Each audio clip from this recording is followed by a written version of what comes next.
dia 19 de abril marca o Dia do Índio no Brasil. E nós estamos aqui para falar um pouquinho para vocês sobre o direito do índio no Brasil e no mundo. A história dos índios no Brasil é marcada por brutalidade, escravidão, muita violência e genocídios. Estima-se que antes do período de colonização portuguesa, haviam cerca de 11 milhões de habitantes indígenas no nosso território. Hoje, esse número se reduziu de tal forma que existem apenas 900 mil indígenas no Brasil. Diversos desses grupos foram extintos, e acredito ou não, muitos outros ainda estão correndo risco de extinção, havendo ainda grupos com apenas 4 membros que conseguem manter a sua essência e resistência.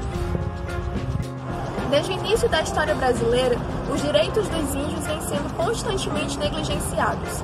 Com a chegada dos portugueses aqui no Brasil, o território brasileiro torna-se parte da dominação destes e nenhum direito ao povo indígena é assegurado no primeiro século de colonização.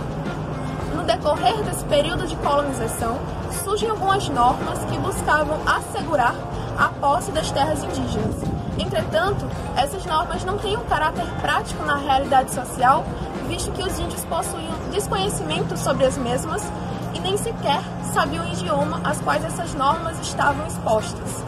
Nesse modo, percebe-se a ineficácia da possibilidade de efetivação dessas normas no cenário social. Chegando esse período, no início do Império, há um grande retrocesso no que concerne aos direitos indígenas. A partir de então, surge a ideia de que o índio não é mais brasileiro no seu sentido político. E das poucas conquistas até então, temos apenas a demarcação de terras no que concerne às aldeias indígenas. A constitucionalização efetiva dos direitos indígenas se dará apenas em 1934, no qual os artigos 5º e 129 da Constituição de 34 não só assegura a proteção, bem como a vedação à alienação das terras indígenas.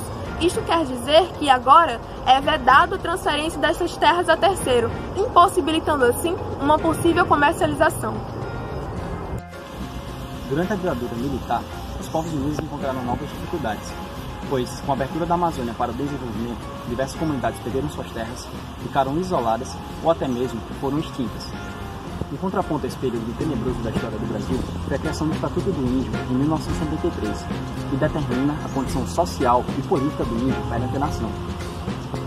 Com o fim da ditadura militar e a nova Constituição de 88, os índios, por meio de muita luta e reivindicação, conseguiram obter garantias consagradas no próprio texto da Constituição, como direito originário às terras em que ocupam e a sua demarcação. Tudo persistem até hoje os ataques às comunidades indígenas, principalmente por parte dos exploradores de recursos naturais, que fazem com que, lamentavelmente, grupos de indígenas tenham de deixar os seus locais de origem. Para nós, essa coisa de mudança pode parecer algo simples, muitas vezes banal. Entretanto, para uma comunidade indígena, deixar o seu lugar de origem, ter de buscar um outro espaço para viver, significa também deixar parte da sua cultura para trás, deixar parte da sua própria organização social e de outros fatores que constituem a própria identificação cultural indígena.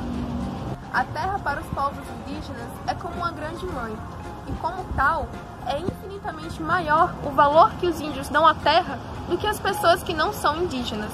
A terra é o local em que eles fazem suas representações espirituais, em que há a perpetuação do conhecimento de seus ancestrais.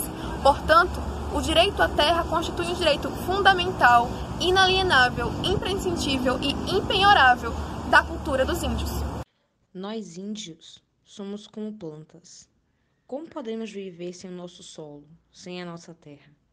No âmbito internacional, foi aprovada em 2007 a Declaração Universal dos Direitos dos Povos Indígenas, que se constitui como uma grande reivindicação de todo o povo indígena em todo o mundo, buscando assim criar parâmetros para a construção de normas no campo nacional e internacional para também garantir mais efetivamente seus direitos, tais como a propriedade intelectual, a demarcação de terras e a questão dos recursos naturais. E isso tudo é fruto de muita luta, tanto dos indígenas como também dos órgãos que atuam em seu favorecimento. Enfrentamos o desafio de reconhecer e buscar garantir que os direitos desses povos que já sofreram tanto no transcorrer da nossa história não sejam mais violados, seja na aldeia próxima à minha ou à sua casa, seja a nível nacional ou global. Nossa humanidade nos conecta, não dependendo das nossas origens. Nós existimos. Eu quero dizer ao mundo que estamos vivos e queremos ser respeitados como povos.